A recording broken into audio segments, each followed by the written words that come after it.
Albanian Oda Podcast me Gjemi Agaj. Sonte me ne është kolegu, shoku, aktori Gent Beko, i cili regjisori, i cili na vjen nga qyteti i Montrealit, ka gjirin këtu për një serial që ka fituar një rol dhe na ka nderu sot në odën tonë. Gent, mirë se erdhët në Albanian Oda Podcast. Mirë se ju gjetëm. Faleminderit shumë. Me që më folën numrin shumë, se do të aktuar numrin shumë. Mirë se ju gjetëm. Mirë se gjetëm. Si Romiri, Romir Zalla. Unë kam kështu një 4 personalitete brenda vetes, her pas here, kështu nuk e dim kush flet i parë. I parë.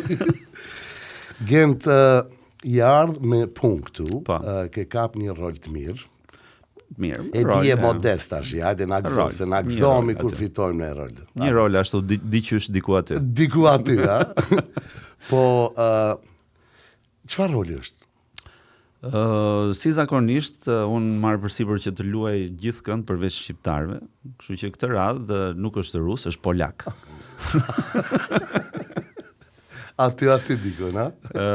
Kemi këtë profilin e pak, domethënë, duke qenë ndoshta edhe nga tiparet një çik bjonde kështu, dhe unë shpeshherë kaloj për europian lindor, domethënë. Edhe duke qenë se luaj edhe pak me aksentet. Domethënë, e kam atë që i kap dhe këto aksentet e këtyre zonave veriore, lindore, këto. Këtyre zona që na kanë vjedhur para shumë shekujsh. Edhe kështu është, domethënë, një serial komik. Është sezoni 2 i tij me sa gërmova pak, domethënë se unë e bëj një audicionin, pastaj shikoj se kush janë. Prodhimi është prodhim amerikan. Xhirohet në Toronto. Në Toronto. Edhe s'po ta them në privat emrin se janë këto NDA. Ja, nuk ka nevojë, e di si shkojnë derisa të kryet xhirimi. Derisa të dali gjëra. Non-disclosure agreement. Aha. Po. Edhe unë jam i çik kështu që mundohem, e ke parasysh se ndonjëherë kemi shejtan që na rrethojnë, domethën do thuash ti ata s'din shqip, po është ndonjë që di shqip dhe shkon të se spionllikun e kemi pas nga një çik në gjak, një lloj kategorie të ne. Mos ta pranoj. Unë them që jo. Publikisht po them jo. Kemi pasur. Madje ata që bërtasim në fort për spionut janë vetë spionët. Si ishin ata dy aktorët që kanë një papare, diat kujtohet, vitet 90. Unë do të kam fut burg, ishte një i gjatë. Kush janë ata dy aktorë? Fadil Hasa me Muharrem Hoxhën. Po, që unë të kam bërë nder, se tani ka ishte atë shumë ironi. Ato kanë qenë tekstet e Haxhi Ramës, Xhixhi Ramës, Xhixhi thoshin me përgjithësi ndoshta shoqëria vet, po Haxhi Ramës. Ka qenë ai ka qenë një nga libretistët nga shkrimtarët e estradës Durrësit, domethënë. Në atë kohë me skeçet. Ka pasur pena të mira në atë kohë. Për shembull, Fier ka pas Plumkullën. Shumica e skeçeve se unë jam lindur dhe rritur në Fier deri 18 vjeç. Po, Edhe në Fier ka qenë Plumkulla, i cili nuk ishte thjesht, nuk shkruante vetëm skeçe, ai shkruante edhe komedi, ka shkruar shumë. Domethënë është goxha i njohur dhe është penë shumë e bukur. Mu personalisht më pëlqen. Po Gent, ke përfunduar për regji që e mora vesh sot. Nuk kam menduar që je aktor. Kështu mendojnë të gjithë. Po. Po nuk mërzitem unë, për sa kohë ju marr rolet juve. Jo, me rëndësi me marr role. Po, edhe ma thatë, edhe ti edhe Ervinin, që regjia, ose më thonë, dega regjisurës, në liceun në Akademinë e Arteve. Sot është Universiteti i Arteve, se ka ndruar emrin. Ka ndruar edhe emrin. Po në atë kohë ka qenë që keni mësuar ju si regjisor, keni pas edhe klasë për aktor. Po, kemi pasur 3 vjet. Domethënë në 4 vite që ka qenë komplet dega e regjisë, edhe dega e aktrimit. 4 vjet kanë qenë në aktrimi, skenografia, se aq ka qenë akademia në atë kohë, 4 vjet. Po, 4 vite. Në atë kohë, domethënë në 4 vite, 3 vitet e para ne bënim edhe mjeshtri aktori. Edhe duke bërë mjeshtri aktori, kuptohet nuk e bënim me intensitetin që e bënte dega e aktrimit, por ishte goxha intensive. Prap, pedagogët i kishim shumë të mirë. Edhe ishte, domethënë, ka qenë gjithmonë filozofia dhe mua më pëlqen kjo pjesë që ti si regjisor duhet ta provosh në lëkurën tënde se çfarë do thotë ti je aktor, që të dish pastaj se si ta marrësh aktorin edhe po themi të punosh me të dish ta trajtosh, të dish ta miku kjo. Po, ja ike kali. Po, mu mik shpejt. Po s'duket kamera. Po, edhe kështu ka qenë domethënë. Edhe në atë periudhë kam luajtur goxha në akademi me ato pjesët që bënim, që nga etydet e deri tek pastaj pjesët e plota në vitet e fundit. Madje në kursin e diplomës për aktrimin kam profesori asaj kohe që kishte kursin e aktrimit, Alfred Trebicka, më mori për të luajtur një nga personazhet në shfaqjen e diplomës që kishte kursi i aktrimit paralel me ne. Edhe ndoshta kjo krijoi atëherë edhe një çik idenë që unë kisha mbaruar dhe unë për aktor. Pastaj sigurisht ishte periudha e Portokallisë që na bëri shumë të njohur për publikun e gjerë, pastaj domethënë në barë shqiptare. Na fol për Portokallinë, se ky është e di që ke qenë nga fillimi aty. Po. Si u çik më përpara se fillimi faktikisht. Jo, du ta di nga fillimi, për vetë unë nuk e di shumë mirë historinë, jam i bindur edhe plot tjerë nuk e din. Si erdhi deri tek Portokallia? Po, do kursej ca detaje, domethënë për kështu, po në atë kohë unë në vija të trasha, po i bie pak si shkurt, po kuptohet që unë kam i mani që s'para ndaloj kur flas. Ndoshta e kam dhe nga mosha këtë punë, nuk e di. Jo me mosha, se vjen me mosha. Me mosha të ka. Dikur ishim shumë të heshtur, sot jemi bërë llafazan të padurueshëm. Është vërtet. Po. Edhe atëherë unë domethënë fitoj një projekt në Teatrin Kombëtar. Për të bërë regjinë e një shfaqje repertori Teatrit Kombëtar, ishte një projekt për Rizort e Rinj. Togeri i Nishmorit, i Martin McDonagh. Dhe bëjmë audicione, vënë në skenë këtë shfaqje, është shfaqja, domethënë ndoshta në atë moshë nuk besoj që ka pas ndonjë regjisor më të ri, si thosh 22 vjeç, që të vësh një shfaqje repertori në Teatrin Kombëtar. Edhe me atë grupin që e aktorëve, jo vetëm aktorë që kisha në shfaqje, sepse në shfaqje ti do zgjidhje një pjesë, nuk mund të merri të gjithë. Por edhe me grupin e tjerëve që njiheshim që nga akademia, domethënë që ishim pak a shumë lëviznim me breza, një brez më poshtë, një brez më lart. Mblidhemi edhe ishte ideja që të bënim një spektakël televiziv, spektakël humori. Në fillim ishte ideja të bënim një spektakël humori të cilin ta qarkullonim nëpër Shqipëri. Pastaj një shoqja ime Angela thot, shoqja kursit, thot se punonte ke Topi në atë kohë ajo, sa ishte hapur Top Channel-i. Thot, po pse mos ta propozojmë edhe në televizion, e ke parasysh? Bëra projektin, unë ndam ato pjesët, unë regjia, unë dhe Romiri madje kemi qenë regjia. Romir Zalla. Po. Se Romiri në ato punonte. Vërtet gent. Vërtet gent. E përshëndesim kolegu Romir Zalla. Kishim disa, domethënë që i kishim vendosur në skenare, Rancoli ishte te skenaret, ka pas emrin bashkë me Gentian Zenelajn. Edhe kishim bërë një listë aktorësh, kishim krijuar pak a shumë se kush do ishte. E propozojmë në Top Channel, titullin ja vendosëm Arritën Kokshpullat. Ka pas qenë një film Arritën Titanët, nga këto filmat me mitologjinë e lashtë. Edhe nga ajo, në vend titanëve kokshpullat është një lloj shprehje, si thosh, ai është kokshpull, thua ti, për një që është pak si mistrec, që është pak si lëvizur. Po. Edhe nisëm edhe punën, e ke parasysh, po duke qenë se ishim një grup i ri, pa njohur, nuk është se na njihnin në atë kohë, ishim të gjithë, domethënë pak a shumë student, disa sa dolën. Një pjesë ishin madje student. Edhe Topi atëherë pastaj vendosi thiri një gard pak më të vjetër se neve, domethënë që nuk ishin shumë të vjetër se me vite lëviznin, po ishin më të njohur. Erdhi Altin Basha, ka qenë regjisor. Regjisori, po.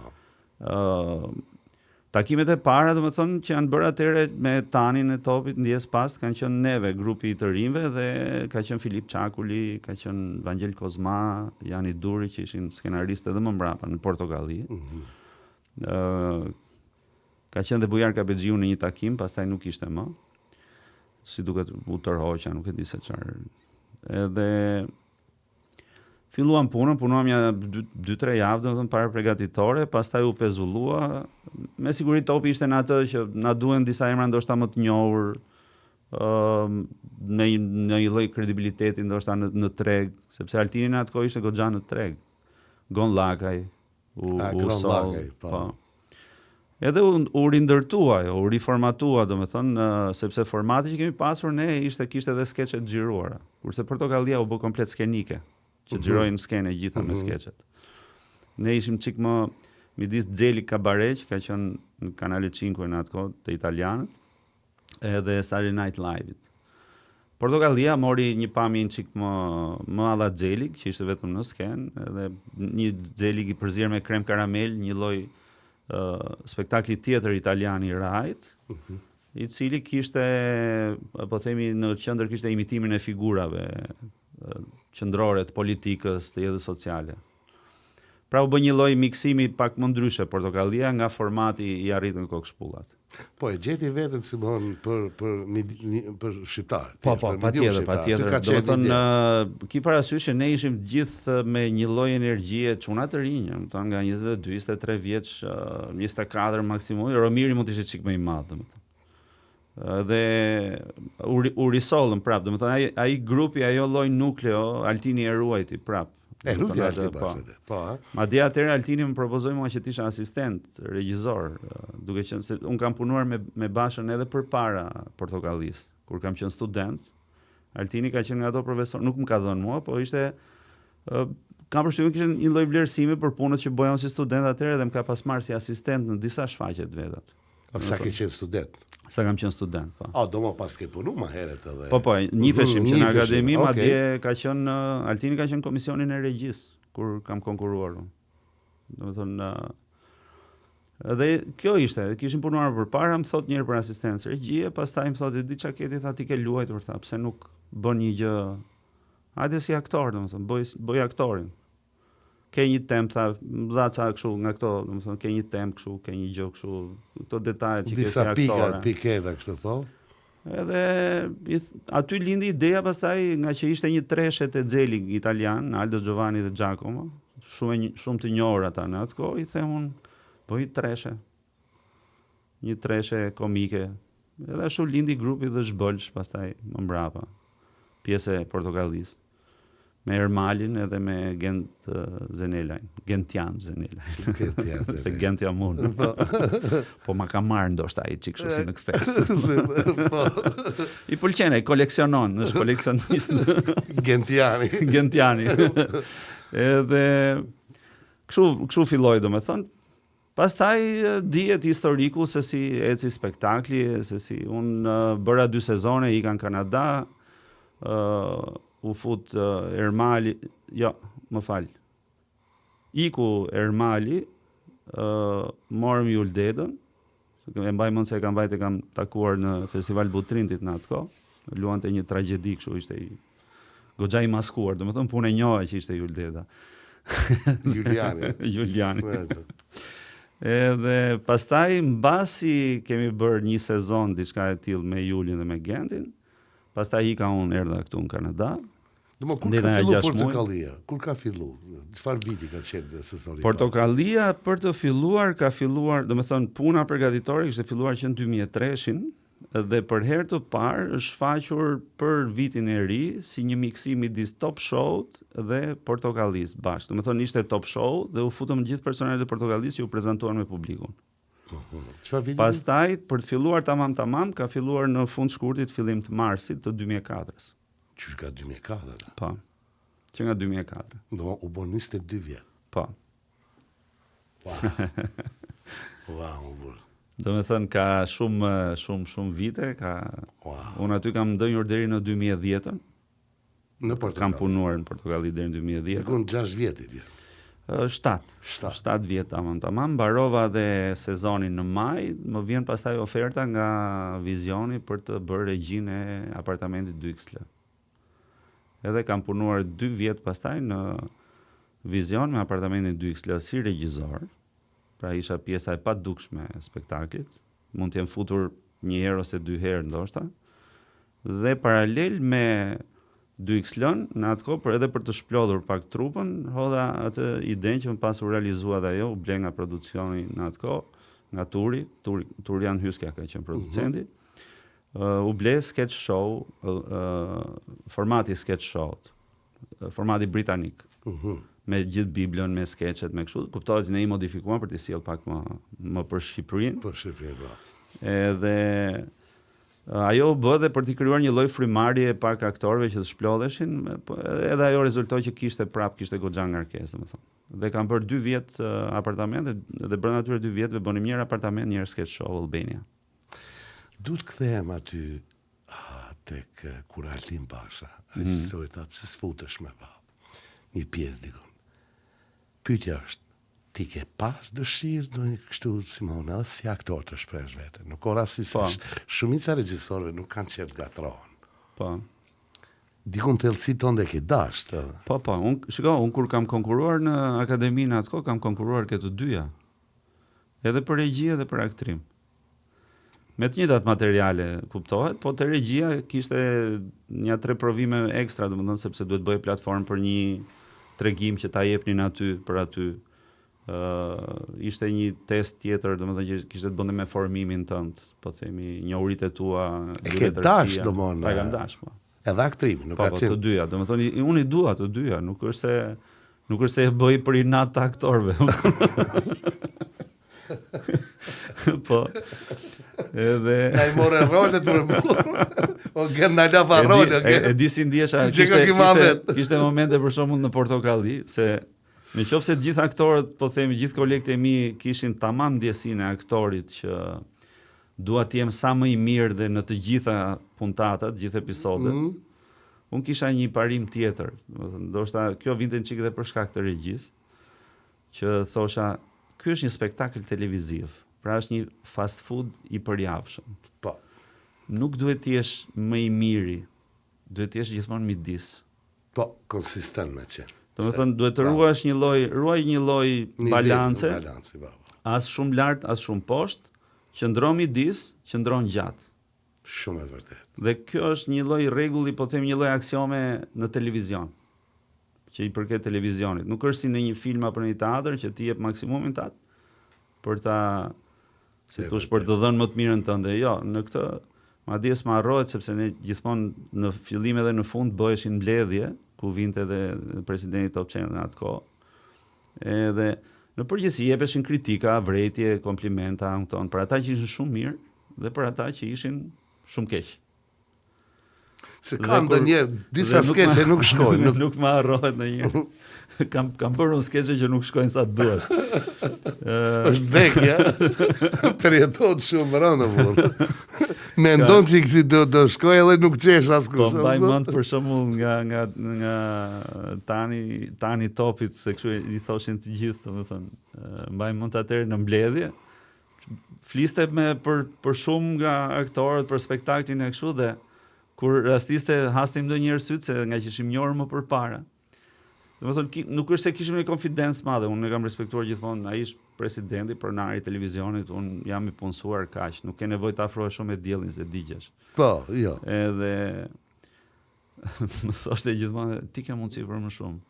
Edhe unë I thosha, e di. Çfarë njeriu ka qenë tani? Si e kujton? Se ne në Kosovë nuk ko që e kemi njohur shumë, e kemi ditë që ka qenë pronari I Top Channel. Po me kalimin e kohës fillon kuptuan vizionin e tij. Po.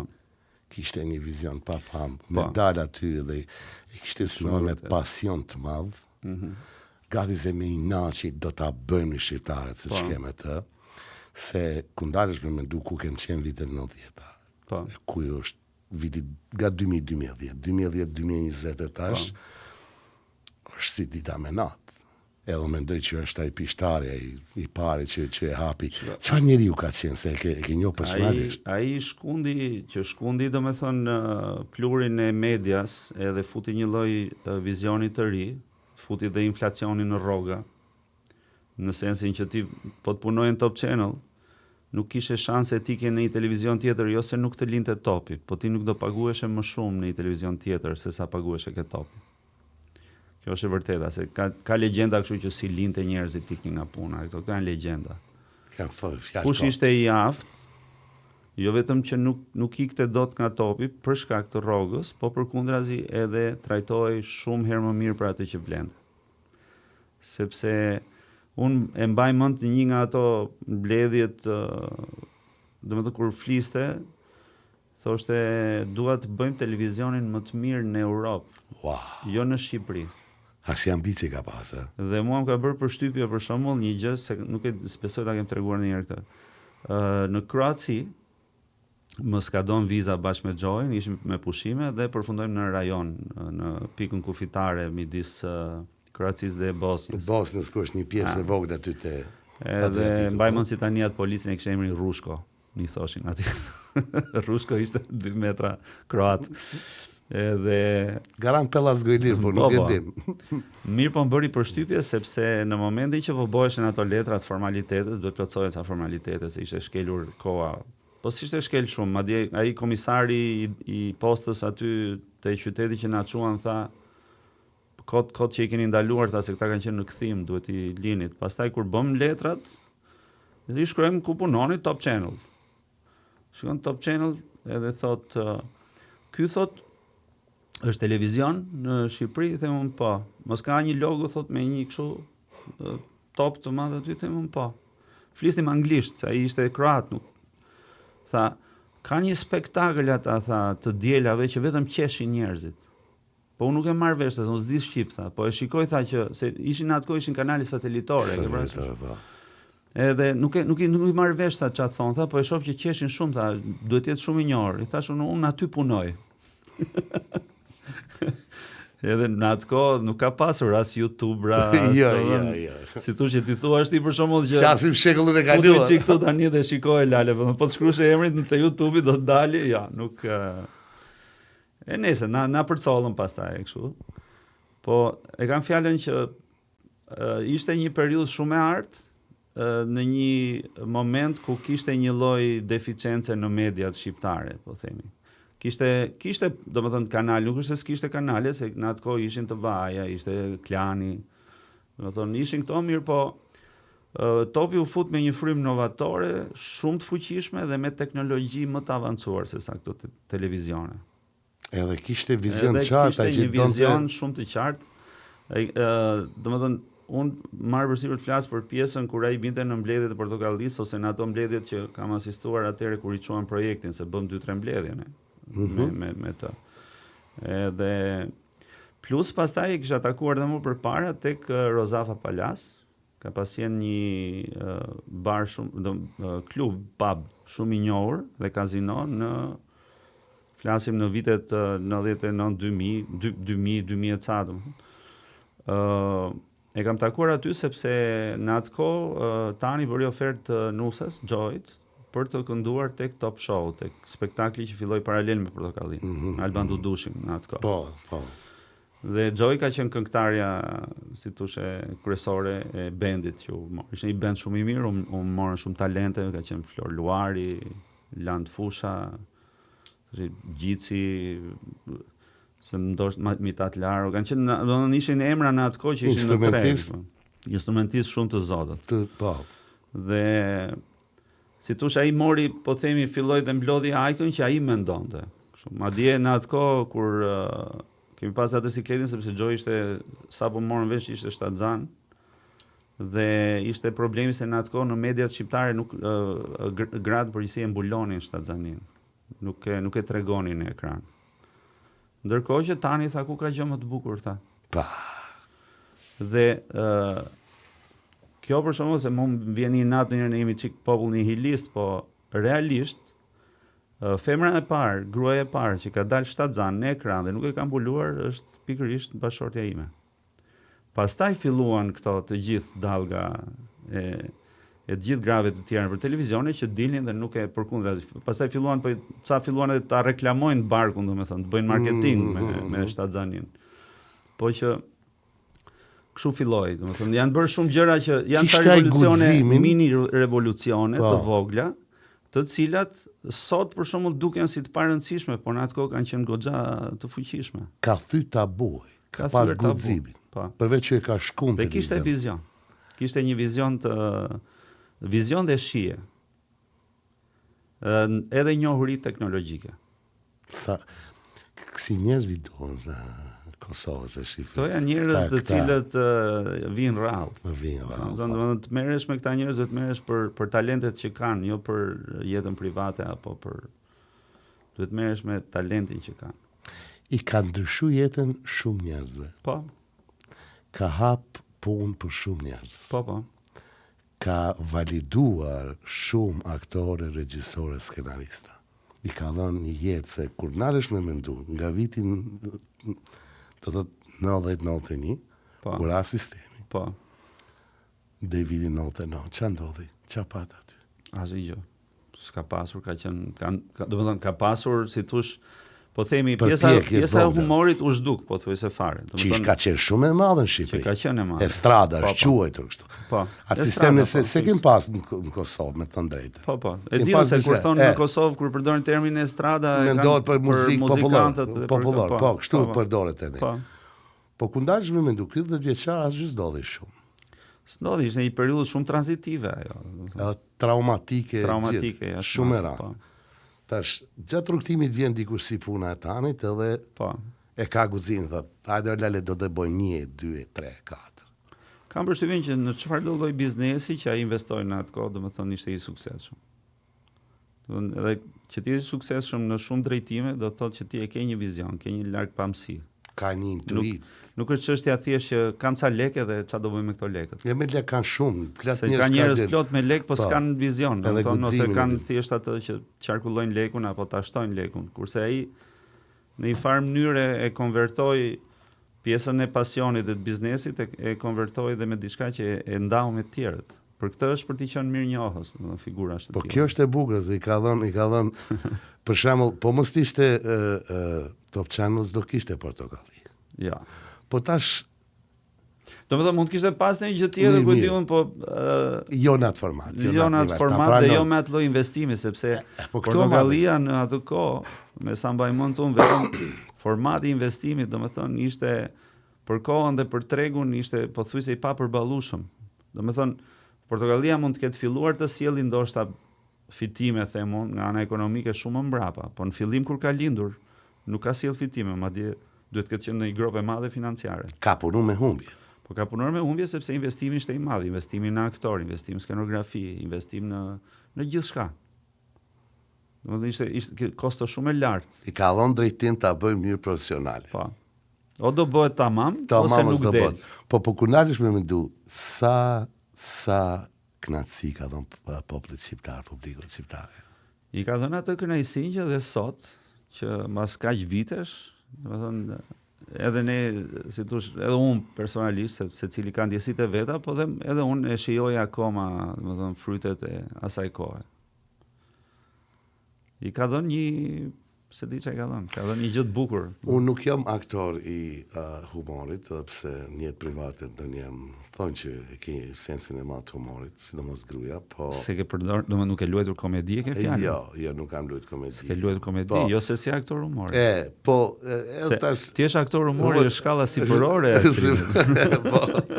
Po, mjet marak që s'kan qenë pjesë asaj kohë, me thonë drejtën. Po, ti ke ikur herët. Unë kam ikur shumë herët, edhe këto momentet që ndodhin janë shumë bukura, sidomos na po flasin për zanatin tonë, se aty na dhem, aktrimi, regjia, këto arti i jonë që po vuan, neve na duhet një tanë për filmin edhe për teatrin ta shkon, po sidomos për filmin. Për si ishte për televizion se du me dalë të tema filmit. Kem aktor shumë të mirë, një ndër aktorët më talentuar në botë, kështu në menej. Shqipëri, Kosovë, Maqedoni e Veriut, kudo që janë ose aktorët që kanë dalë jashtë. Janë një brumë me një energji që të papame. Neve që na mungon është skenari, një skenari mirë,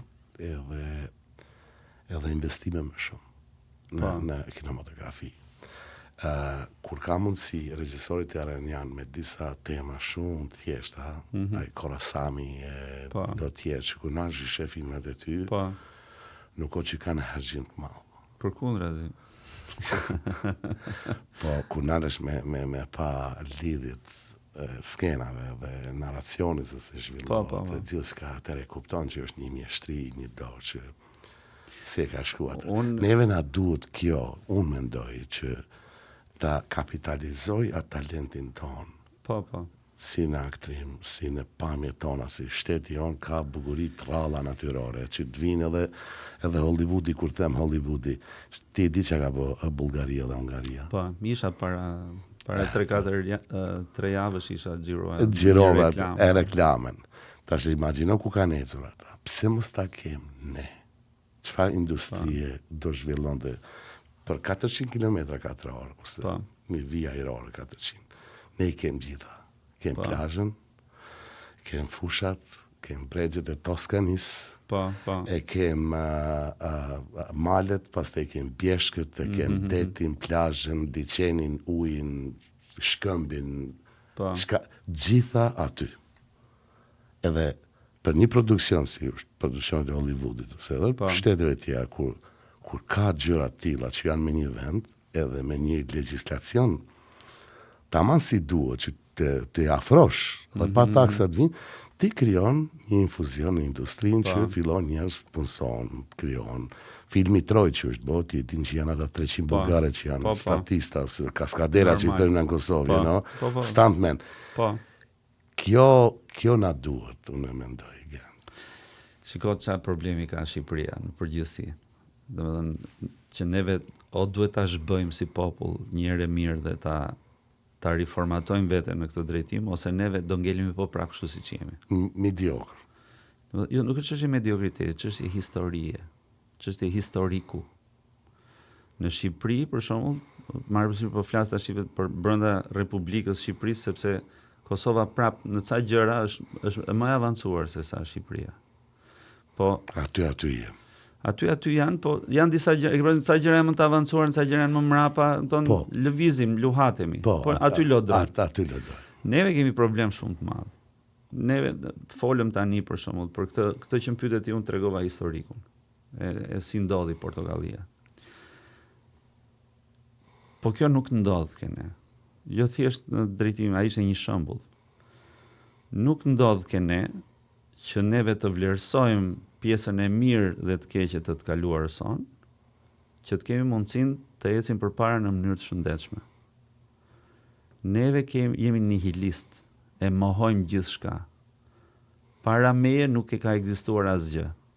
Mbas meje le të bëhet kërdia, për sa kohë jam unë, këtu do bëhet historia. Ky është problemi që kemi ne. Dhe kur neve nuk vlerësojmë në gjëra të vogla historikun e njëri tjetrit, marrëdhëniet, që të kuptojmë ku kanë qenë të mirat, ku kanë qenë të metat, të nxjerrim rezultate nga kjo gjë, nuk kemi për të ecur ndonjëherë përpara. Neve, duke qenë edhe fatkeqësisht pjesë e atij kampit të famshëm lindor, që na kapi ajo viza që i futën në Europë. Me ndana dhe perden. Me Varshavën i futën një perden. Morën vizoren. Djathin e ndana. Dhe ne përfunduam në atë që neve sot jemi si gjithë vendet e tjera lindore, ku vazhdojmë akoma mbajmë shpresa të një qendër shtetërore kinemaje. Neve vazhdojmë që merremi me çdo gjë, çdo qeveri që ka qenë në Shqipëri në këto 35 vjet. I ka kushtuar rëndësinë më minimale zhvillimit të artit dhe të kulturës. Po, si e qëllim. Sepse ka dhe një gjë. Kanë qenë njerëz pragmatistë, është ajo që thash unë që sakoj amun, pastaj nesër s'du t'ja di se çka ka qenë përpara, prapë s'dua t'ja di. Këta nuk i kanë kushtuar rëndësi sepse arti dhe kultura aty nuk të jep asnjë benefit financiar momental. Është një investim që ti duhet bësh, që do t'ja ndihesh benefitet ndoshta mas shumë e shumë vitesh. Shumë vite, e vërtet. Ti nuk mund të nuk janë ndjen dot ti sot për sot. Sot për sot maksimumi ti do bësh një film të mirë dhe do marrësh sa çmime. Mas shumë vitesh ai filmi do ngelet në memorie dhe do thonë, "Ore, po pritet valla pas kanë edhe shqiptarët pas kanë kinema." Po e njëjta gjë është në muzikë, po e njëjta gjë është në pikturë. Sot që ne flasim, Shqipëria nuk ka një ministri të jetë vetëm për kulturën. Të merret vetëm me kulturën. Ka trashi, sa e ka turizmi. Janë fut gjitha, nga rrumbull, nuk kanë çana duaj një thonë industriale këtu. Në çdo mbledhje buxheti që bëj në Shqipëri, buxhetet e artit gjithmonë vinin duke u reduktuar. Më se s'kan që duen kinemas, ku diun, 1 milion. Hajde t'ja bëjmë 800 këtë vit, Anton. Merri ato 200, hidhi tek një gjë tjetër. Ato është dukeshin rrugës pastaj sigurisht.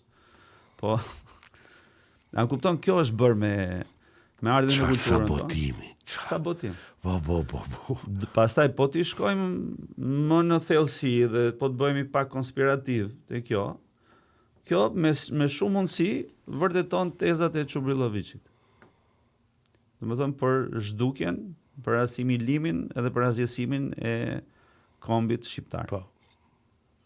Domethënë sepse kështu është. Ti fusim të vritem me njëri tjetrin, ta ha njëri tjetrin, ata që nuk i mundim dot me hir, do i mundim me pa hir, do i vrasim natën. Po. Full vrasje, shkatro kulturën, domethënë dhe sot moho antikitetin.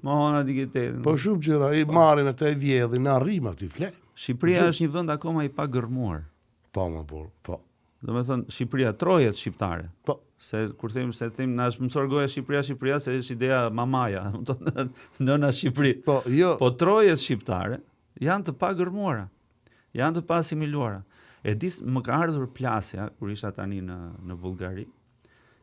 Se i kisha dhomën mbrapa bythës kalit të carit bullgar. Ka të statujën në Sofia taj hoteli atë. Po. Edhe dola një ditë, ishte shumë ftohtë, thash, bëj një xhiro ta shikoj. Ata, domethënë, që janë një komb i përbër nga shumë kombe, një mix i çuditshëm. Shumë. Po nuk e pranojnë. Le mos ta pranojnë ata dhe nuk ka rëndësi. Ata në këtë gjë për shembull, në ruajtjen e kulturës dhe në krijimin e një lloj identiteti, ndoshta deri diku dhe të rrem, po duke marrë një copë këtu, copë atje, ata janë të zotë të ruajnë më shumë se ne. Sepse un pash një sofje që kishte gjithë ato kisha të ruajtura me piktura shumë të vjetra, kishte një institut arkeologjie midis ministrive, ku ishin ato copat e mermerit aty, edhe për jashta kishte edhe brenda kishte. Domethënë, në çdo gjë ata ishin munduar të jo vetëm të ruanin, po pse jo, se në atë ruajtjen që bëjnë ata, kjo parasysh ka dhe në manipulim, për shkak kjo gjëja që mund të jetë në ilirisht, janë para de facto janë trakas, me nanu janë përzirë me popullsinë e trakas e ishin pallasë. Shumica aty ka shumë, është një pjesë shumë e madhe që janë tursh, minoritet që jeton aty është e vërtet që edhe e flasin ata turqishten, se ishin më afër, si më thonë. Po, se janë afër, po, e vërtet. Po, unë do e marr edhe Republikën Veriore të Maqedonisë, ku u gjend një pllak Danikus Sakra, ishte në Shkup diku, donin të punonin një shopping center. Doli si padashja. Padashja, dhe thyën e mua e larguan, dhe heshtën, fash, shqiptar flej. Unë e thëmë flej, afrimi dhe aldo në gjumë, knaqën të flej, ata në gjumë, po qonë politika. Jo, unë ndoj edhe probleme është e politika jonë. Politika jonë është gjithmonë kundra nesh. Domethënë unë s'kam parë të mbyllët mame. Unë kam parë, domethënë se që të thush për shembull që s'ka korrupsion apo nuk ka pisligje apo njerëz që gjithmonë ka në çdo sistem do vazhdoj të ketë. Jo, më ka dhe këtu ka gjitha ne të lutem ka. Ke sa të duash, ama kur vete puna te ca gjëra, domethënë po drejtë kur e korrupton të vërtetën. Bëj rrugën me dy korsi më burr, po investo te instituti jot i arkeologjisë, investo te akademia jote e shkencave. Po jo, aty qëllimi më investo. Është qëllimi të mohot ekzistenta e gjuhës shqipe sa është e lashtë e vjetë. Po. U i shot debatët, të merrohen. Po si ka mundësi e njëjta kjo gjë për shembull bëhet edhe për jashtë kufive tan pastaj, sepse automatikisht edhe historiani anglez që vjen, ai thot për shembull, merret me studime dhe thot, që ka një gjë interesante kjo rajoni i Ballkanit, këto popujt, ai fillon në studion atë. Po nuk gjen ai për shembull mbështetje ose ca njerëz tek ne institucional po flasim, se njerëz ka sa duash që bëjnë kërkime në mënyrë private dhe investojnë njerëz nga paratë e tyre, thjesht për pasionin e. Po nuk gjen ai në Shqipëri po të vi për shembull të gjej një përgjigje të saktë nga Akademia e Shkencave apo nga cila Akademia e Shkencave? Ku diun? Kot thash, unë ja futa kotun. Se vjen turp, vjen marrë edhe me kesh, po a ka këtë një shkencë? Duhet të qeshim, sepse realisht nuk ka. Është njëri atje, do të thonë që masi mbaroi të gjitha për dalë pension nga politika, e bën shef të Akademisë Shkencave. E filloi si ministër arsimi në kohë të Enver Hoxhës, Ramizit kush ka qenë atë kohë, edhe e mbylli me Akademinë e Shkencave. Ne kupton ku jetojmë ne jemi, domethënë Nastradini është një personazh shumë tragjik po të kishte jetuar në Shqipëri. Po ai do habitesh me ne. Ti s'ke ty domethënë shikoja Sofjen dhe mendoja Tiranën. E thosha po si ka mundësi më, se Tiranën gjithmonë e kanë shitur si një qytet si pa qytet. Po e vërtetë, ashtu. Ndërkohë që pastaj tek këtu del në një rënoj aty e thonë reprisë pas ka pas qytetërim edhe këtu tek ky veni Tiranë, se dhe aq e rastishme nuk është Tirana më. Si qytet. Domethënë se Durrësin e dim, domethënë që janë disa qytetërime poshtë, janë në ujë. Po pse mos ta ruash identitetin e Tiranës? Me dash me bë një film tani me të kaluarën dhe ta bësh në Tiranë, nuk e bën dot. Nuk xhiron dot. Pse? Do ta gënjesh kamerën, do përdorësh nuk e di efektet AI tani, domethënë, për të sjell Tiranën e viteve 90 apo 80. Se s'ka më asnjë gjë që të përkoj me atë kohë. Nuk po them që do ta kishin lënë Tiranën, po them të rënuar si një qytet sovjetik. Po ca gjëra mund të bëhen me i çik me karar, domethënë ca lagje të vjetra për shembull. Pse mos ti ruash? Pse ti shëmbësh të gjitha të bësh pallate? Pastaj më mirë shtrije, se ne shqiptarët jemi tamam, si ajo Barsaleta që tregonin atëherë për vlonjatët që në autobusi duhet eci kështu, domethënë se duan të gjithë jenë të vendi i parë. Po nuk është problemi te vlonjatët, ne të gjithë ashtu jemi. Të gjithë duan të ndërtojnë në qendër të Tiranës. Ndërkohë që ka territor sa të duash, shtriu, bashkohet Tiranën me Durrësin.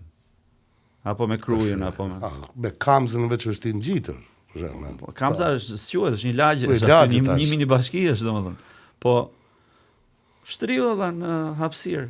Pse këtu? Pikërisht këtu. Është një tjetër problem, nga që ne sistemi nuk ishte e di çfarë ndodhi me Prishtinën për shembull, që në moment që nuk krijohet plani si duhet urbanist, dhe nuk respektohet, se dikujt i konvenon që shese të marrë më shumë, fillon secili të bëj si do vet. Po. Edhe është hajde Kandahar, hajde pastaj bëj. Është ajo pra që thash, nuk ka rëndësi çka ka qenë përpara, as çka vjen më mbrapa. Rëndësi ka momenti që jam unë. Edhe njerëzit një listë çfarë do prodhojnë, këtë do prodhojnë. Po shteti duhet të dalë më thonë, po bën. Po shtetin e bëjnë njerëzit. Po mirë. Shtetin e bëjmë unë dhe ti. Po. Ne e bëjmë shtetin. Hajtoj në burë mos e bot madhe, pijeni kafe. Po Pastaj pijeni kafe, po s'ka parking tash. E çfarë s'ka ku milion makinë. Kjo është paradoksi më i madh. Po. Edhe i duan makinat më të shtrejta në botë shqiptare. Kështu ka një dashuri ndaj makinës, një pasion të madh. Është nga mospasja. Po edhe nuk për parking thotë hajtë si ja bojnë qarën. Po. Shimi ja bojnë qarën, po ka kemi nuk ku do ta parkosh makinën. Po. Hajtë si bon këtu me parku. Ose tjetra unë i them, je integruar në Kanada kur me dëshire pagun parking. Po. Moment që ti fillon me kërku një parking diku me lirë ose fal, nuk je integruar. Po. Unë për vete nuk du me ecë 2 orë, vlla. Po, sigurisht, ndryshe kisha dalë në këmbë, se kisha marrë autobusin. Po, kur kam punë, del e pagun parkingun, kryen punë, po $30, po të lutem, do shtrejt. Normal, a do me kry punë apo ik me qendra është PTC. shtrejt, nuk e çfarë ti bësh. Qendra është e shtrejt. Aty në qendër. Këto qytet unë nuk i di, këto që kanë të qershis. Unë i theksoj Kjo është pjesa e myzeqes kjo, qendër. Me qendër, domthonë. Takojmë aty në qendër. Po çfarë çë është kjo? Qendra është downtowni. Po jo si çfarë çëje? Qëja rrethi me bisht. Me bisht? Që si jo si Çekiçi. Ja vashta. Cilo është më fort si çmë vëlla? Je Çekiçi ta çrrit. Çekiçi është Çekiçi është më fort me ç. Po. Domethënë është zero e ngrënë pak. Po. Ajo po me bisht, po. Kurse qendra është me q. A, është me but ajo? Si çumshti. Si çumshti edhe çershia. Edhe si qershia. Qershia. Po, qershia, po. Pas kam punë me ty mërdial. Shumë, jo më të lutem, mos më gatro edhe këto gjëjat. Çka ka GJZ aty? Mirë. Unë nuk e di domethënë që pse i kanë hap kaq shumë punë vetë. I kanë hap punë vetë, sidomos me shkonjën e Gent. Ajo është kudo. Ja mu më duket shkonja më shpifër. E din edhe Ervini, po pak mundësi. Unë nuk e di kush e ka si gjuhë atë. Nuk e di asun që e di që edhe serbët e kanë pas e ka larguar një. Ashtu ha? Po, e ka larguar kanë. Ajo ja. Pika parë s'ka të lidhje fare me Gegnishtin kështu, fare. Po. Ne nuk thojmë është për të bërë, për të pap, se kanë qu pak e kanë bërë si me stakato këtë gjuhën e re, edhe u bo një krim dhe Gegnishtis, me thonë da jetë. Po është një temë që këta dy fjallor që i kam këta. Është e vërtet. Zotë, sa më dhe shpirtin. Kështë të ridinja që e ka bërë. Dhe kjo është nga nëjat e zhëja, është vetëm një pjesë. Dhe më ka ma tjetër në aty, këta në tjetër që ka përdu Lilinja në Prishtinë. Po. E di që si jam ekspert i gjuhës, edhe e di që është e rëndë me thonë, po unë mendoj që krimi më i madh gjuhës shqipe. Neve nuk jemi ekspert si gjuhëtar, se... Po ne luajmë me fjalën si aktor. Me fjalën luajmë, dashur pa dashur, duhet ta njohim. Ama krimin më të madh që u bë gjuhës është kongresi 1972. Po. Aty e ndau poplin dysh, e këputi paskajorën, i bëri veriorët ndihen shumë, që ju s'dini me folë Shqipen, e ku ta di. Paradoksi më i madh është mundohen ta flas, mundohen të flas gjuhën e një standarde, nuk e kam let, po nuk e kam let se ne folim di gjuhë tjetër në shtëpi. Jo, kem dialektin tonë në Kosovë. E di si është kjo puna, domethënë gjuha letrare, thonë ta. Çfarë kuptimi ka thuar gjuha letrare?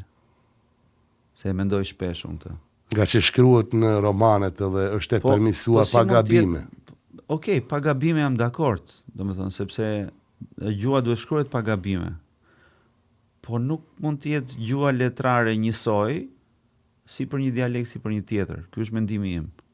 Domethënë gjuha letrare nuk mund të përdoret në Gegnisht. Nëse se ne i kemi dy dialekte, i kemi domethënë ndoshta që kur kanë folur dy të parët. A më kupton? Stavri nga Lushnja me, ku e diun, Gjokën nga Dukagjini. Nga Dukagjini, po. Domethënë këta të dy kanë pas këto dy dialekte. Është e njëjta gjuhë, po janë dialektet. Siç është edhe këtu. Po të shkosh në një fshat tjetër, dëgjon një dialekt tjetër këtu të anglishtes. Po. Ose në Amerikë për shkak, ai teksani nuk flet njësoj me atë nga New Yorku. Po jo, kanë dallim. Flasin të njëjtën anglishte. Por me dialekte të ndryshme.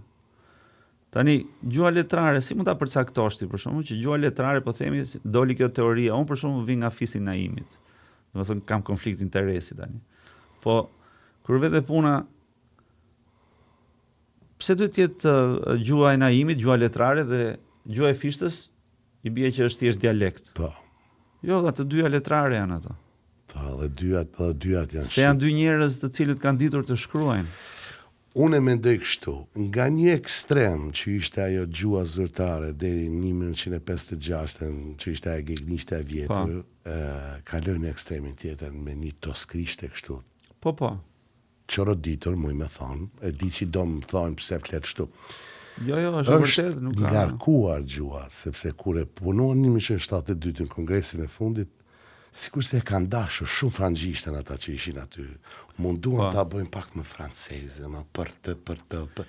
E ngarkuan domon ka shumë pengesa, edhe kur është shumë e rëndë me fol. Me tingëllu me të drejtën. Ti e di që Gegnishtja ka atë me apostrofe edhe to the point. Është më e shkurt edhe vjen më e mbledhur është.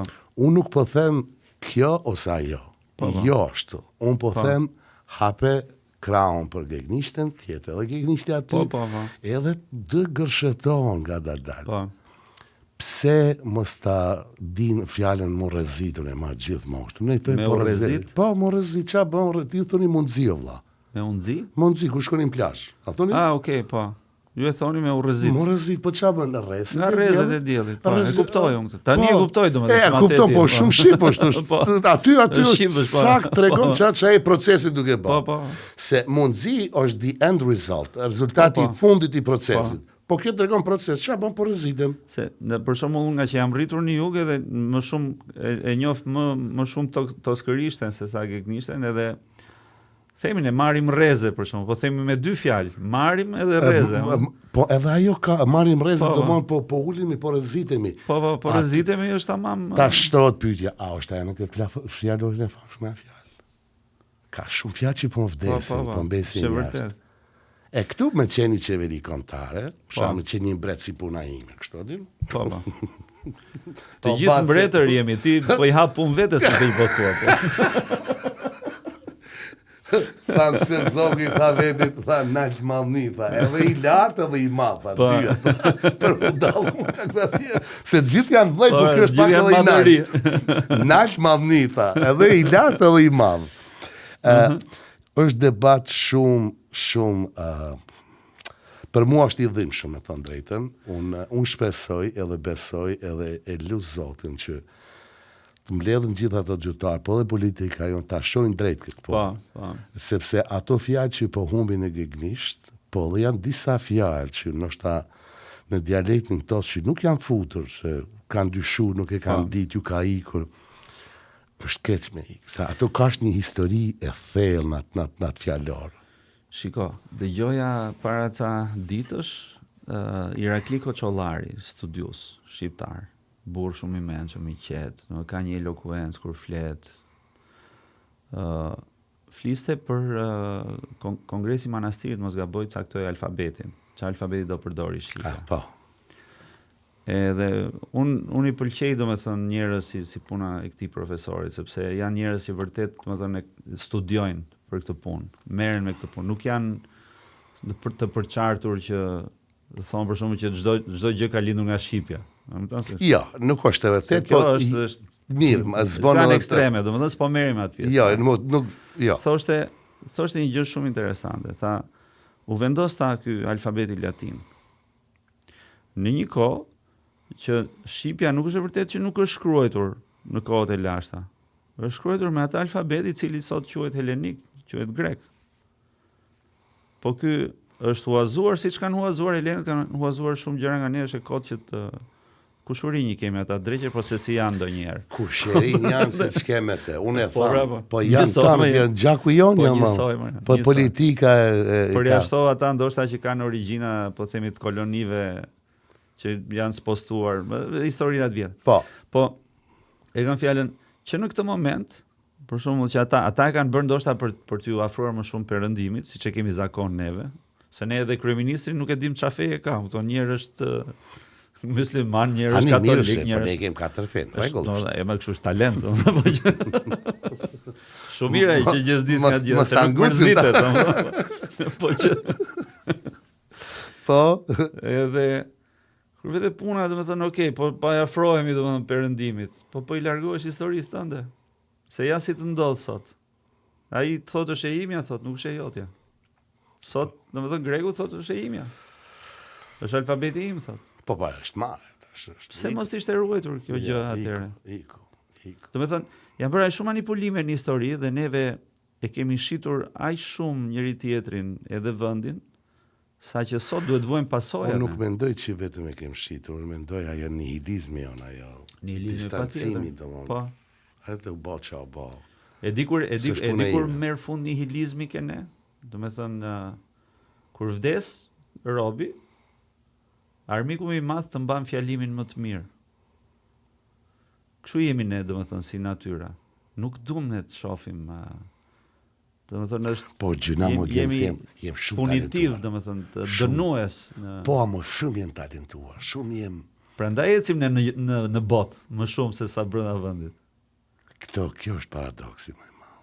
Shivi gjithë ato talente që ke ti vërdall, që vinë nga Shqipëria, po flasim për ata me origjina shqiptare që janë lindur dhe janë rritur, po themi në vendet ku sa talente ke ti që kanë ikur nga Shqipëria dhe që sot po bëjnë namin në fusha të ndryshme. Ma tik troni. Se s'po themi vetëm për artistët, se artisti është një që është më vizibël ndoshta. Duket më shumë, nga që duket më shumë. Profesioni është i tillë. Sidomos pjesa jonë e skenës e filmit, domethënë është më vizuale.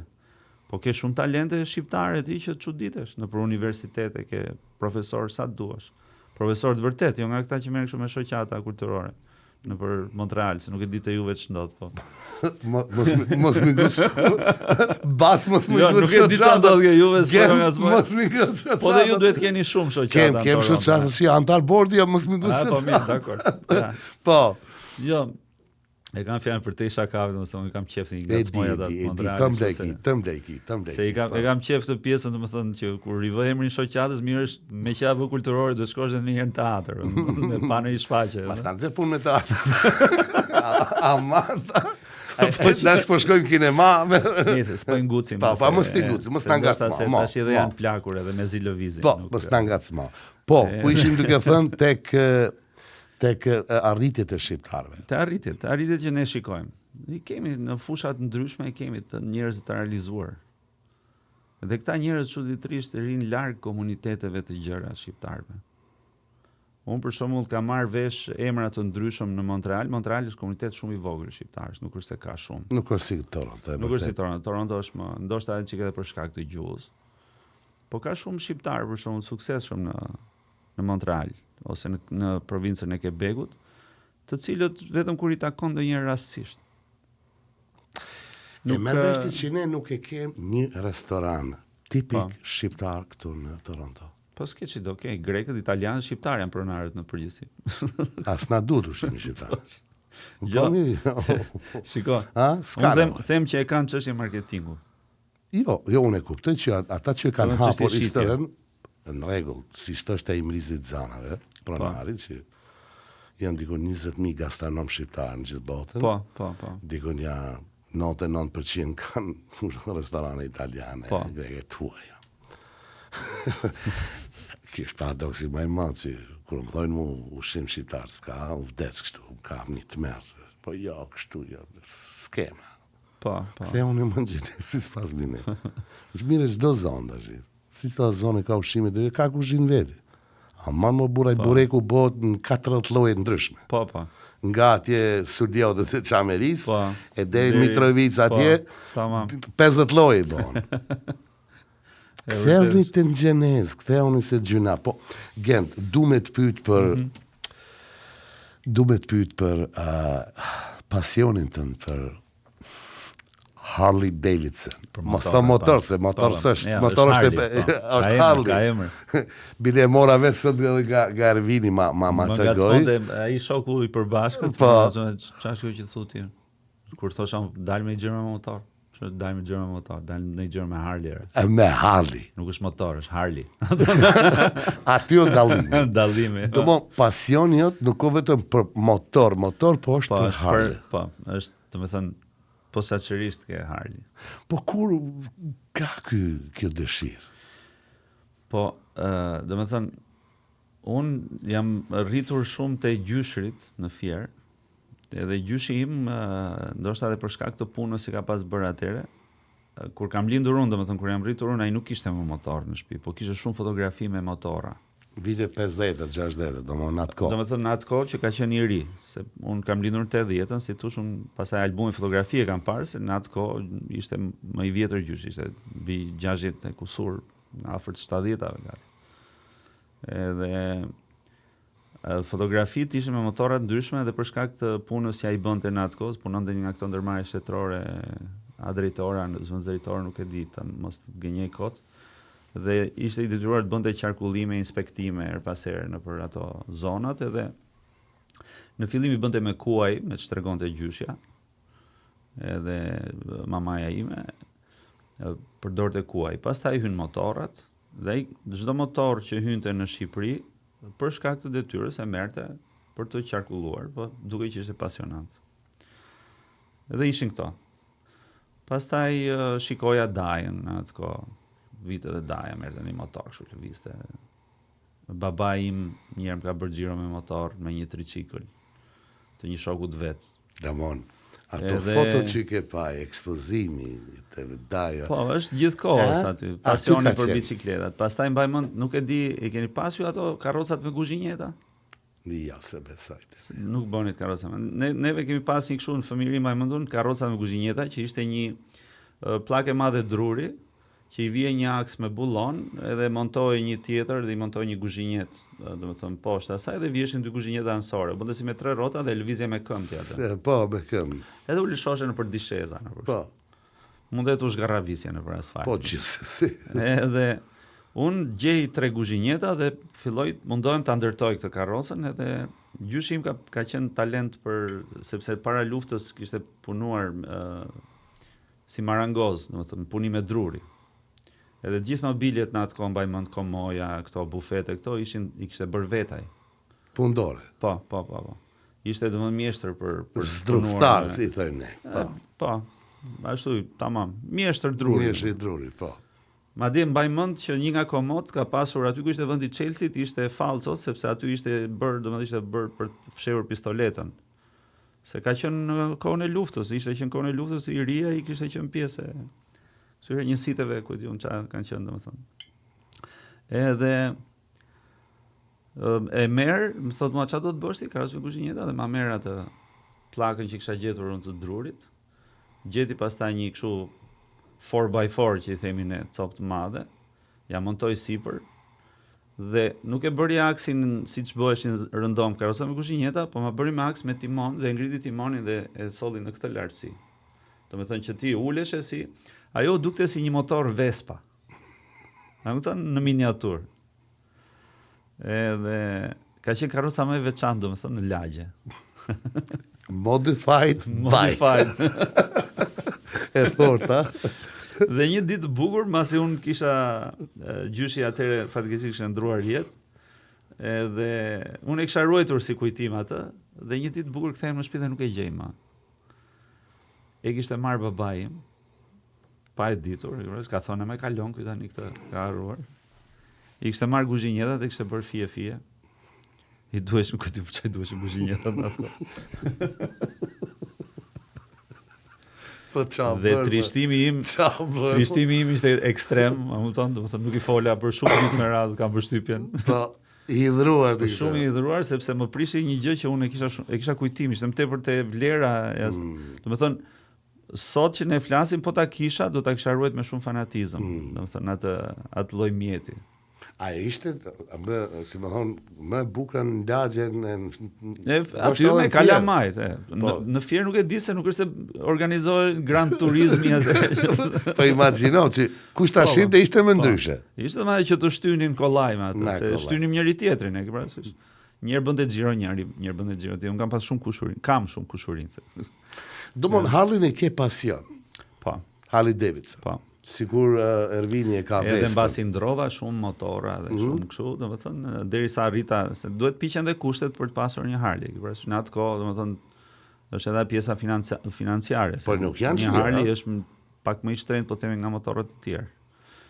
Edhe ka mënyrën e punimit e ka të veçantë, për shembull prodhojnë japonezët, teknologji shumë të mirë, imitime shumë të mira, po është ai soundi, domethënë ai tingulli kur i jep gas. Domethënë ka një lloj punimi ndryshe, si të çrregullt.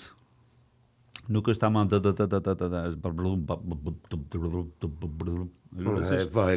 ka një duket thotë tash si një rraqe që do prishet.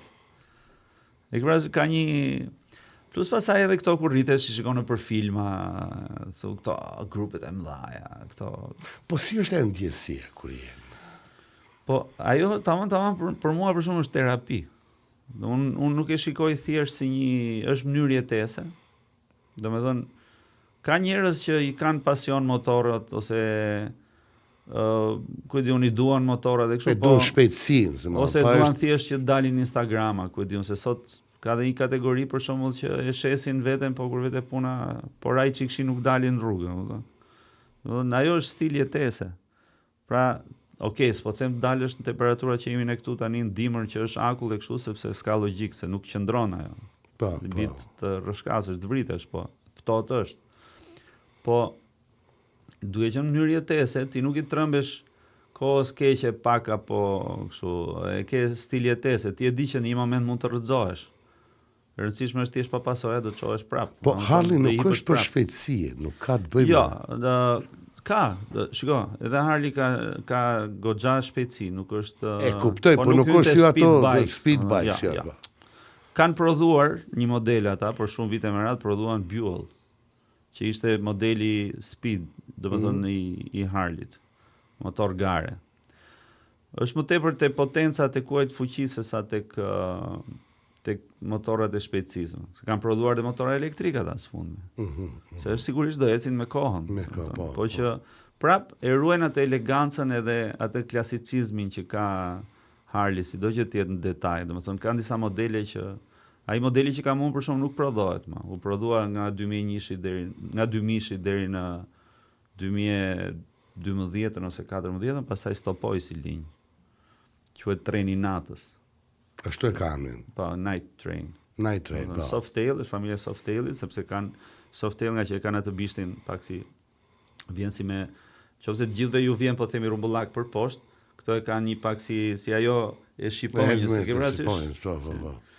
Edhe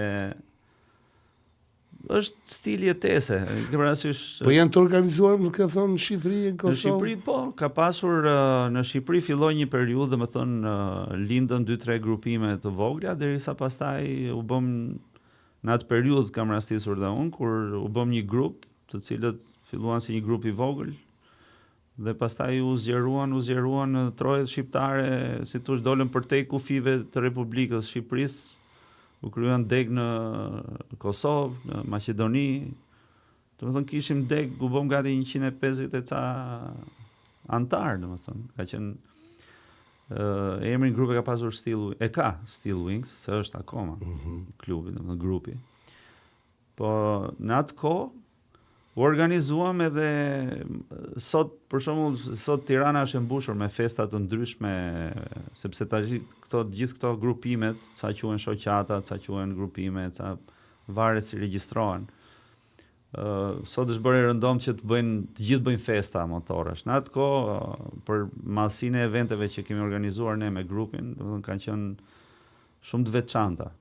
Të gjithë motoristët, po themi, të brezit tim, pak më të vjetër, pak më të rinj, domethënë i mbajnë mend atë grandiozitetin e eventeve që kemi bërë në atë kohë. Që vazhdojnë të bëhen, sepse klubi vazhdon prapë. Unë thjesht jam larguar domethënë si një pjesë që janë larguar, qoftë emigracioni, qoftë po vetëm secili për arsyet e veta. Grupi është aty ende, ja. Po, grupi është me qendër në Tiranë. Steel Wings Motorcycle Club, dhe vazhdon. Sot ka dhe grupime të tjera, pa diskutim. Edhe para Steel Wings kanë qenë 2-3 grupime të tjera, madje një pjesë atyre ishin gjithashtu themelus të stilit, siç bashkoheshin. Gjen, Harley si motor është shumë impozant, shumë ka një karakter, si është tama këto chopper, si të thojnë. Po kjo Vespa ma iktroni, ma buëm, kjo italiane, apo si e kanë ditë me botë, sa lezet? Unë personalisht kam vrejtje për atë si lloj motori. Si pami, së ushdime nga përve. Unë nuk... Jo, them, do më thënë vrejtje, nuk është se kam vrejtje për Vespën, mëse. Vespa është si puna e Harley-t për Amerikën, që është simbol. Simbol, po, ikon. Po, për shumë, qa motori kanë Amerikë, gjithë do thonë Harley, pasaj do thonë Indiani, apo... Po. Victory, këto modelet që nëse Victory është mbyllur. Edhe Vespa është për italianët, është domethënë është simbol. Mirë po, këto motorat që i kanë rrotat e vogla dhe pirunin shumë pingull me tokën, këto janë shumë të rrezikshëm. Sepse vetë prerja e timonit është e rrezikshme, edhe aksidenti është i keq. Domethënë se që thosh për shembull do ipi motori dhe s'do bie asnjëherë, kjo është domethënë më mirë mos i fare se dikur në një moment ke për të ra. Ke vetë ra. Problemi është të bish but. Se duhet me ditë edhe si me ra. O, se e rati Ervin dhe erë? Ervini me Vespot e ka me atë kuajt fuqi me pak, me atë voglë. 50 kubik. Po. Domethënë, nga përditshmëria nga kështu janë shumë okay, po unë ja kam merakun këtyre motorave që janë gomë vogël dhe piron pingull. Po ata janë po si du për qytet, brenda qytetit. Po. Nuk është që ikën nga Milano e ikën atje poshtë në Jo, ka pasur se Napoli. ka dhe Vespa me fuqi motorike më të fortë, më të madhe, domethënë se 50 kubikësh për shembull lëviz brenda qytetit. Ky 150 pas ka Erviti. 150 që ikën me atë. 150, unë kam pasur motori im I parë I madh ishte 150 Java Çekoslovake e 1948. Dhe ajo ishte 150 kubiksha. Dhe unë me atë kam bërë atëre kur e ngrita, domethënë, kam bërë udhëtime, kam shkuar, nuk e di, kam shkuar në shumë vende, domethënë nëpër Shqipëri. Me atë. Edhe ajo kishte mbajmend, kishte Michel atë karburantin. Si ishte ai filmi me ata 2 latinët me motor? E kam harru, sigurisht e ke pa. Latin? Film me ati nuk di, është Meksikan apo nga Argentina I filmo. Motorcycle Diaries? Po. Ditari motocikletës? Po. Që është me Rinin e Che Guevarës? Po. Ke pa film? E kam parë. Edhe e kam parë në Montreal 2005. Interesante. Shumë I bukur. Shumë I bukur si film. Tregon një pjesë tjetër. Në një farë mënyre motori është të bën të, domethënë është ditari jot. Ditari jot. Dikush, ku di unë, dikush ka një hobi tjetër, dikush ka një gjë, kurse motori është filozofi jetese dhe terapi njëkohësisht. Ka një shprehje shumë të bukur, kjo del çik kundra parimeve të mia tani si një terapist. Po do të thonë është ti asnjëherë nuk do të shikosh një motor të parkuar poshtë zyrës së një psikiatri. Nuk është mirë me pa. Jo, nuk ke për ta parë. Po. Se është një lloj simbolike për të thënë që me kjo lloj hobi ose kjo lloj mënyre jetese nuk përkon domethënë me sepse ti aty I shkarkon të gjitha. Ti në momentin që udhton, unë udhtoj shpesh edhe vetëm, domethënë nuk e kam probleme. Udhtoj vetëm, ndaloj ku të mteket. Domethënë e kam atë pjesën si. Aty është knatësia. Gjatë kohës që ti udhton, ti je vetëm ti me veten tënde. Ke kohën për të biseduar me veten tënde, për të folur, për të rrahur mendime. Është shumë e rëndësishme të flasësh me veten. Se këto thon kush flet me veten është budalla. Realiteti është që ti po nuk fole me veten, nuk e njeh veten, dhe kur nuk e njeh veten është problemi I madh. Dhe ka nevojë, sidomos aktorët edhe artistët kanë nevojë të flasin me veten. Të flasësh me veten. Po. Kem pak një problem me kështu të vogël. Sigurisht tani, po dole të flasësh rrugëve do të dukesh si po që është monolog I brendshëm gjend.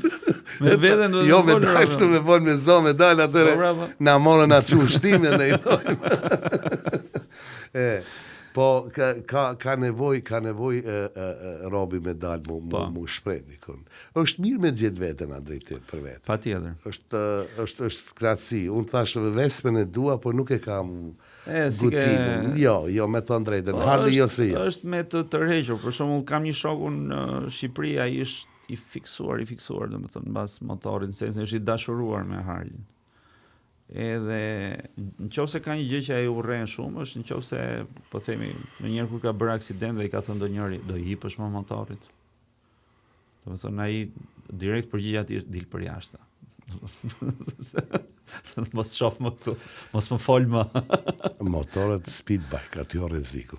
Ato po, dhe kryesisht ata shumë danger se aty po ndodhin aksidente. Dhe fatkeqësia e madhe me ato lloj motorash është që ata në përgjithësi ai lloj motori tërheq moshat e reja në 25. A di si nduken ato motora? Sikur me leju mu shit Formula 1, kjo makina formulës mu shit në rrugë me dalë në rrugë normale në fillim. Tanë dizajnuar për pistë, më vëlla, janë po biznesi e bot vetën edhe është biznes, është si puna e armëve në që shiten në Shtetet Bashkuara, ato. Është një gjë. Është biznes. Problem. Nuk eliminohen. Edhe domethënë e vetmja gjë që është që mund t'i kontrollosh me ligj ai sa mund t'i kontrollosh, siç e kanë për shembull Kanadaja unë them që e ka të mira të pjesën, thotë do speed bike ti po është 2 fishi në çdo gjë. Në siguracion, te targat. Gjithçka ti e paguan 2 fish. Është një mekanizëm me ta ndalu, më ble, me ta vështirësu. Po, ta vështirëson domethënë që kështu po. Ai që ka pasion do ta marri, sido që të jetë. Është e kot që ti thuash sado mundohesh ta ndalosh dikë. Freedom of choice I thonë këtu. Problemi I këtyre motorave të shpejtësisë, që unë e kam pas gjithmonë këtë mendim duke parë dhe duke I parë dhe si thosh që I shef për çere, kur thonë. Janë mosha që, sidomos të moshat që janë kryesisht nën 25. janë të papërgjeshme si mosha deri diku. Dhe aty I shikon ti edhe përqindje më të lartë të aksidenteve. Edhe janë pa trajnuar, unë mendoj se nuk është vetëm me ikë me marr një leje, me pas drejtën me dalë me nga në trafik. Problemi që ti duhet ta njohësh mjetin tënd. Unë për shembull rrëzimin e parë robi me motor e bën pikërisht në momentin që ndihet shumë I sigurt. Kur e ndjen vetëm pilot. Aty e ha. Bie në vend ndonjëherë. Edhe në vend, pa u nisur bie. Se është I sigur, s'ka. Bum. Ta merr anën ato. Nuk e ke ide që motori ka teknika, domethënë që deri dhe ke edhe kur të rrëzohet ndonjëherë, se edhe të rrëzohet ndonjëherë motori. Duhet të dish se si ta ngresh. Nuk e ngret dot ta kapësh si një gjë normale kështu për shembull. Tani edhe ta ngresh. Është I rëndë. Se ngret dot. Ka një pikë që nuk e ngret dot. Duhet ta ngresh me kurriz, kthehesh mbrapsh, e kap me duar, thonë dhe I shtyn me këmbë. Ke parasysh? Derisa e ngre. Duhet ta ndihmoj dikush tjetër që drejtohet, si më thon. Jo, kështu e ngret e vetëm, kështu si them unë. Po, Sa do I rënd tjetër, edhe këto të mëdhenj që janë si autobus e ngret e vetëm kështu. Kurse po nga brapa. Nga mbrapa. Me shpinë, komplet me trupin. Me shpinë vetëm ki kujdes mos ikësh krahun tjetër. Ogen na knaqe, Ogen. Unë besoj që do ta komin e prap. Po. Do bëjmë një seri tjetër. Do ta bëjmë prap një seri tjetër, se sot u munduam nga pak gjitha temat, se ne do të vazhdojmë ta bëjmë edhe 4 orë si Joe Rogan. Si shpendi. Si shpendi. Sa I bën shpendi? Na flet për shpendi. Me shpendin, domethënë neve të dy në fillim I kemi tepruar një çik, pastaj reduktuam, tham më mirë, domethënë le të ngelet audienca pak e pangopur shpeshherë. Por ka një podcast tjetër që bën shpendi, që bën me Altin Goxhen, që është një avokat në Shqipëri, aktivist. Me atë për shembull shkon 5-6 orë, kënaqen aty të dy, domethënë. Unë llogaritë, domethënë shkoj në shkollë, unë kthehem nga shkolla I gjej aty. Shpend Gashi dhe Altin Goxhen. Altin Goxhen. Tejteve kanë. Po me Shpend Gashi trajtojnë këto temat që janë më me karakter politik. Politik, po. Po me shpendin, sa e ke, kur e ke ti? Me shpendin neve kemi pasur në ditë të ndryshme, tani domethënë ne kemi vendosur që po e bëjmë të shtunave.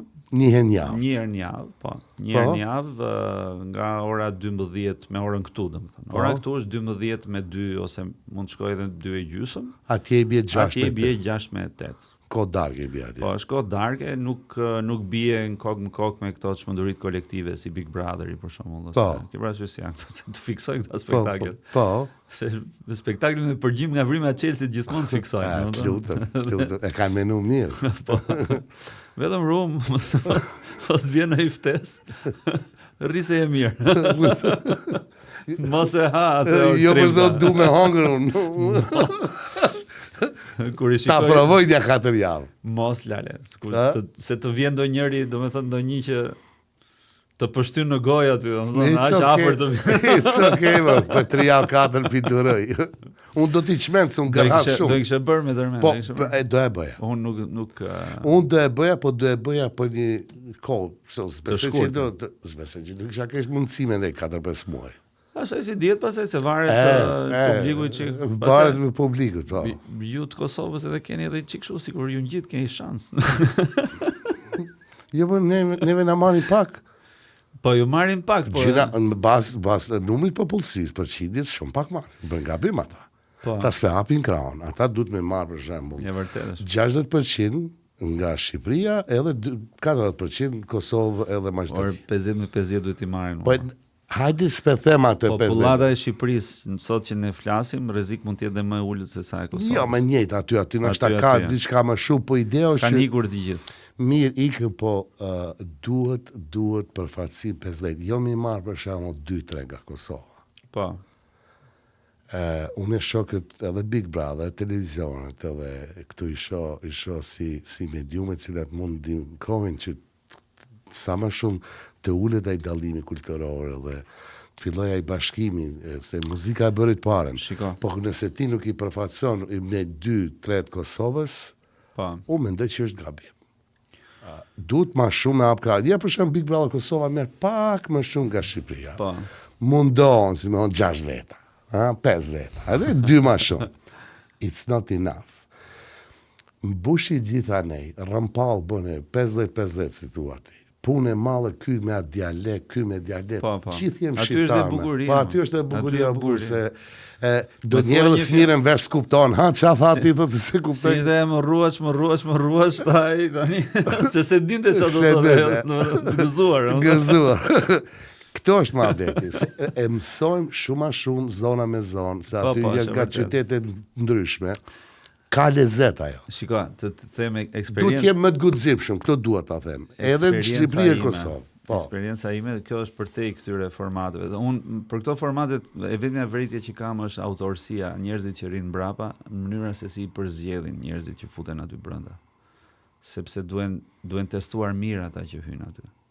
Se të ndodh ndonjëherë dhe gjëma brenda, se mendja njerëzore është enigmë vetë akoma e pasgjidhur, ka shumë gjëra të pasgjidhura në trurin e njeriu, pse njeriu reagon në një formë caktuar në një moment caktuar. Po do të thoya këtë, udhëtimi im i parë në Kosovë. Shkojmë në teatrin e Prishtinës, sa kishte marrë lufta, se atmosfera, domethënë festa nga doja, kështu, dhe rrinim me një nga piktorët e teatrit të Kosovës, Bujarin. Mos gaboj Bujar Lahi, në mos gaboj, s'du me ngatru dhe mbi emrin. Po. Edhe ishim në tavolinë, domethënë Bujari, disa nga aktorët, domethënë 1-2 nga këto bashkëmoshatarët e mi, aktorët Prishtinës. E bënin muhabet. Edhe unë qeshja. Vetëm qeshja, domethënë. Këta flisnin kështu. Edhe më kthehet një moment Bujari thotë Gento, as po merr vesh gjë kur gja. I the unë një mut. Pse? Sa kanë gjysë ore që janë të pyet djem, tha. Po të pyesin, dhe ti vetëm i qesh në fytyrë. Se s'kisha pasun. Unë kisha një shok kursi në regji, domethënë që vjen nga Kosova, Pejan, Artur Tahiraj. Po Turi kishte të folur, nuk e kishte dialekt të fortë të Kosovës. Peja ka më to. Kishte si më të butë, si më letrar. Peja ka më to. Edhe ai vjen nga një familje, domethënë jati vet ishte nga këto njerëz të letrave, kështu si duket ka qenë më i ekspozuar. Më i ekspozuar, domethënë. Edhe asnjë gjë fare. Mu dukte vetja si jashtë shtetit. Po. Kur i dëgjoja në fillim se s'mishte rrahur veshi, pastaj mas i kaluan 2-3 ditë, edhe aty sikur u ftillova pakun. Domethënë se fillova të kap pastaj se. Është e njëjta gjuhë me ritëm tjetër. Me tekst rock e tjetër. Me tekst tjetër, me ju i thoni për shemb kamera, ne i thojmë kamera. Kamera, po. Po, aty je. Se ndonjëherë ka edhe me ra. Gjenda knaçe gjend. Gjithashtu. Falenderoj shumë. Faleminderit ty. Edhe mund vjen mirë që vazhdoni edhe me Shpend Gashin. Edhe ajo të turojmë edhe aty, si më thon, knatësi, që të shkoj sa më mirë ajo, që të ketë lezete. Një vit e pak tash. Që vazhdoni çdo shtunë, ha? Po, çdo shtunë. Përshëndet Shpendin nga unë, edhe publikisht po e përshëndesim Shpend Gashin. Ju urojmë sukses. Edhe turoj ty sukses në xhirim këtu. Nuk dyshoj fare që do të kalon sa më mirë. Po, si gjithmonë, unë jam djalë shumë i rregullt, nuk bëj naze. E di që je profesionist, po unë e lus Perëndin që një ditë të jem bashkë diku me na xhirim, me na film. Inshallah na shtohen. Inshallah na shtohen. I uroj gjithë çdo aktor, thonë inshallah takomi në xhirimin, thonë, shë xhirimin, on set që thonë. Realisht, domethënë mua më bëhet shumë qefi për të gjithë, sidomos për artistët shqiptar. Kur i shikoj për shkakun që luajnë, se ndonjëherë, sigurisht që xhelozia profesionale tek njerëzit ekziston, po unë nuk e kam atë lloj xhelozie për shkakun, them, pse e mori ky. Kam qef kur i shikoj, sidomos në prodhimet e huaja, sepse tregojmë që neve kemi aftësi, nuk është se s'kemi. Po kemi aftësi. Ne nisëm me fol për atë temën çfarë, domethënë, po ndoshta ta konsumoni një podcast tjetër që ne kemi mas. Ajo do të jetë vete. Unë uroj që të shtohen lentet anamorfike në Shqipëri dhe në Kosovë. Në Kosovë ndoshta i kanë se janë çik më të përparuar nga kjo pjesa e teknologjisë filmike, kanë përshtypjen. Po uroj të shtohen këto lentet dhe të shtohen dhe talentet e filmit, sepse ka ndjej një rrezikun momentalisht në kinema shqiptare. Nuk po bëhet kinema. Po bëhet shumë pak kinema dhe po prodhohet shumë limonat. Unë e them, e të prodhohet limonat, e të vazhdohet, e të bëhet legislacioni, aman, hip një injekcion industrisë. Është për të mirë me gjithë, jo vetëm për aktorët e regjisorët. Jo, ajo që më trëm mua, nuk është kjo pa diskutim që duhet bërë. Ajo që më trëm mua është që kur i jep njerëzve shumë limonat, fillojnë të smuren nga diabeti dhe ju prishen shijet. Ky është problemi me çfarë ndodh ke neve, domethënë që shpresoj që të krijohet një lloj balance, se nuk po them që s'duhet të prodhohen edhe filma limonat, le të prodhohen. Filma që janë thjesht për qeshur, ose më saktë filma se që të jetë film duhet plotësoj ca parametra, se kam bërë ca kurse për kritik filmi unë vjet, domethënë po Ervini film Tallava. Edhe domethënë se janë as filma Tallava, po janë thjesht barsaleta të bëra bashkë dhe shiten për filma, domethënë. Dhe mirë, po dashur pa dashur, po ja prishim pak shihet publikut. Pra është e nevojshme që të prodhohen edhe filmat e mirë. Se publiku në një farë mënyre nuk është budalla, po ndonjëherë dhe keq çedukohet. Unë mendoj që publiku është shqiptar, kudo që është, në brenda kufive tonë ose jashtë, janë të ekspozuar shumë me mediat sociale, me Netflix, me këto. Shumë mirë e kuptojnë që është një film i mirë që asë është. Janë të shumë të stresuar thua ti dhe duan të qeshin. Jo. Unë këtu, kur filluam me shfaqjen e disa filme, e kuptova që shqiptarët kanë nevojë për kontent shqiptar. Po, patjetër. Edhe pse është milionat, hajde më ta shohim se kanë mall me pa. Nuk nuk kanë shije, se çdo shumica njerëzve kanë Netflix ose Amazon. Sigurisht. Kanë akses me pa filma, me lloj kanale ndryshme. Edhe paka shumë janë trajnuar, e din çka është mirë, çka s'është mirë. Ne duhet që të forcohemi, po edhe shtetin që të jap një dorë më burë, se duhet të konsideroj ligje tash që të prodhohet sa më shumë kontent shqiptar. Do ta pranojnë shqiptarët. Si një film artistik që ka marrë alamet ta them shpërblimesh, po një limonad. Sidomos në botën jashtme, dojmë me pak kontent shqiptar, prodhim shqiptar, po është më komplikuar se ka gjend, nuk ka dhe investime. Fatkeqësisht, si tha më herët, ishte 1 milion ai buxheti, me 800.000, po ti 200.000 këto. Ose tjetra projekt ligjet për shkakun që do ta ndihmonin biznesin e kinemas. Domethënë do ishin projekt ligjet që ti si biznes, nëse financon në kulturë dhe në art, le të tulen ato nga taksat, siç kanë shumë shtete. Po ka shumë gjëra për të bërë. Ka shumë, po ato çfarë bojnë ata ministra vëlla, punojnë në Shqipëri. Domethënë në Shqipëri mund të xhirosh një film shumë të mirë me 300.000 euro. Po më alamet filmi bën, po me 200.000, 300.000 alamet filmi bile, unë thash gjithë ato. Një biznes i madh nuk e ka asnjë gjë këtë, nëse ai shikon benefitet tek filmi jot. Nuk është problemi benefitit që ai të reklamojë, se s'ka nevojë për të reklamuar produktin ti ndoshta në film. Po nëse ti këto 200-300.000 euro ja ulke ato taksat. A mo shteti du të me funksionu si are? Po shteti?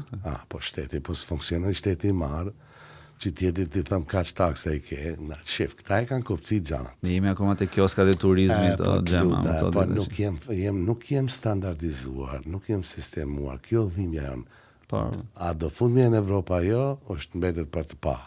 Po ide është, ose duhet ta pranojmë sistemin. Ne në Evropë kemi qenë, po tani po dalim. Gend, u knaqëm Gend. Gjithashtu le. Faleminderit shumë. Faleminderit. Je shumë knaqësi, na nderove, do të takomi prapë, do flasim për kineman e për gjitha. Të falenderoj shumë, Faleminderit. Faleminderit shumë, Emo Gend,